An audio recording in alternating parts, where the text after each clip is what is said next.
Hello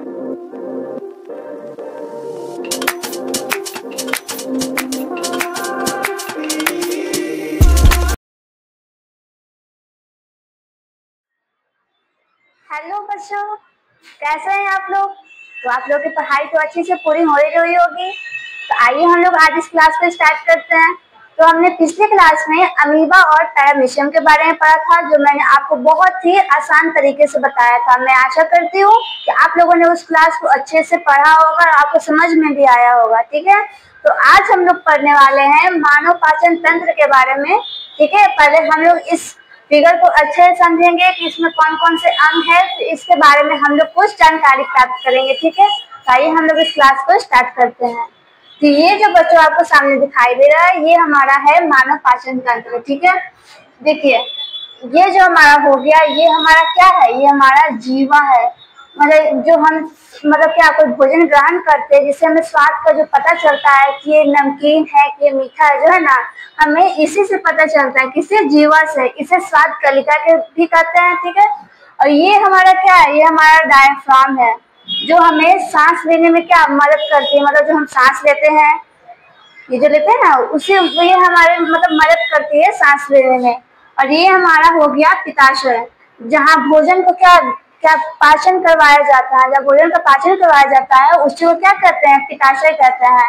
ये हमारा हो गया पित्त नली, जहाँ भोजन का क्या होता है, पाचन होता है, जहाँ भोजन का हम लोग पाचन होता है। ठीक है, ये हमारा हो गया क्या, ये यकृत हो गया। ठीक है, यकृत जो है हमारा जो रक्त होता है, हमारा जो खून होता है, उसे शुद्ध करता है। मतलब हमारा जो रक्त बहता है ना यहाँ पे, उसी को क्या, रक्त को शुद्ध करने का कार्य करता है। ठीक है, ये हमारा अग्नाशय हो गया। ठीक है, अब ये देखिए, ये हमारे क्या है, ये जो हमारी है, ये परिशोषिका है। ठीक है, और ये देखिए, ये हमारा है मुंह, जिसे मुख गुहा कहते हैं। मतलब हम लोग जो भोजन जो ग्रहण करते हैं, वो हमारा क्या, मुख हो गया। ठीक है, यहीं से हम क्या भोजन ग्रहण करते हैं। ये हमारा ग्राशिका हो गया। ठीक है, ये हमारा ग्राशिका है, और जो भोजन ग्रहण करते हैं तो यहाँ जाता है नीचे में। ठीक है, तो ये जो हमारा हो गया, वो क्या है, हमारा ग्राशिका हो गया। क्या है, ग्राशिका।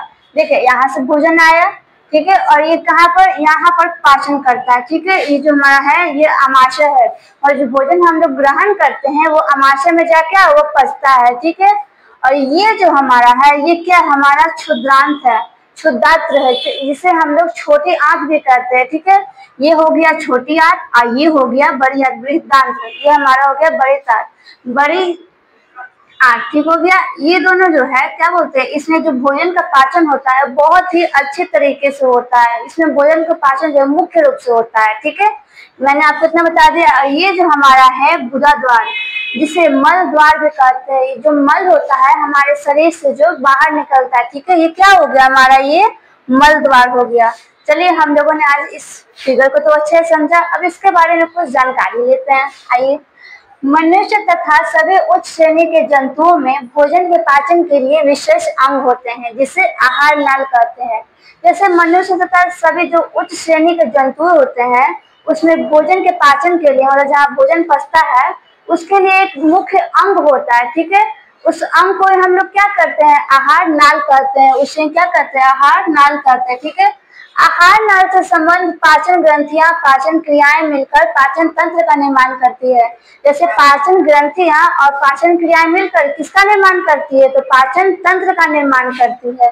ठीक है, आगे देखिए, आहार नाल ये एक कुंडली रचना है। आहार नाल क्या है, अगर आपसे पूछे कि आहार नाल क्या है, तो एक कुंडली रचना है। ठीक है, आगे देखिए, जिसकी लंबाई करीब 8 से 10 मीटर होती है।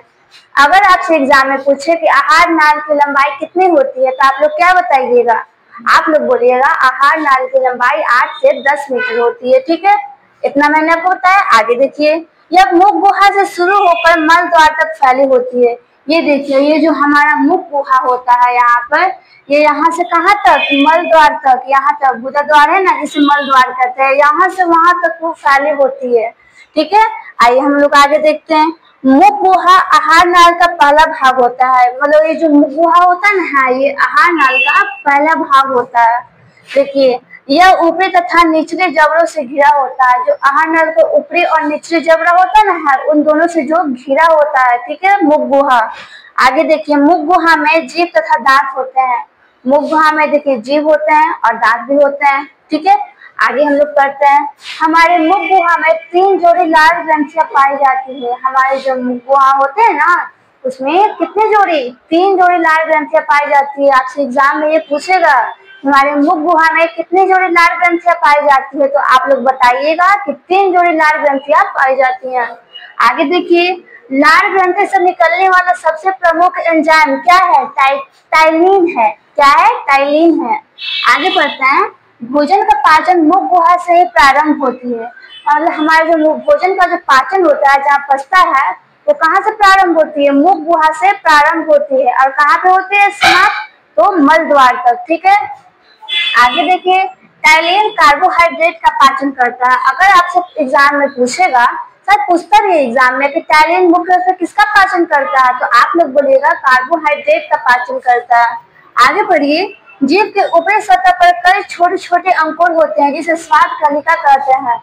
मतलब हमारी जो जीभ है, उस जीभ के ऊपर जो ना छोटे छोटे अंकुर होते हैं। ठीक है, हम लोग जो भोजन ग्रहण करते हैं ना, तो हमें स्वाद का पता चलता है कि अरे यार ये खट्टा है, ये नमकीन है, ये मीठा है। जो हमें स्वाद का पता चलता है, किससे पता चलता है? इसी से, छोटे छोटे जो अंकुर होते हैं उसी से पता चलता है, जिसे हम लोग स्वाद कलिका कहते हैं। आगे बढ़िए, इन्हीं स्वाद कलिकाओं के द्वारा भोजन के मीठा, खरा, खट्टा और कड़वा आदि का ज्ञान होता है। अभी मैंने आपको बताया ना, जिससे हमें पता चलता है कि कौन चीज क्या है, मतलब मीठा है कि नमकीन है, हमें स्वाद कलिका से ही पता चलता है। हाँ तो बच्चों, मैं आशा करती हूँ कि मैंने अब तक आपको जितनी भी पढ़ाई है वो आपको अच्छे समझ में आई होगी। ठीक है, अगर आपको ये क्लास अच्छी लगी होगी तो आप कमेंट बॉक्स में बताइए कि हाँ मैम, आपको ये क्लास बहुत ही अच्छी लगी। हाँ तो बच्चों, ये जो हमारा नेक्स्ट टॉपिक है, देखिए हमारा नेक्स्ट टॉपिक क्या होगा? दांत के बारे में जानकारी।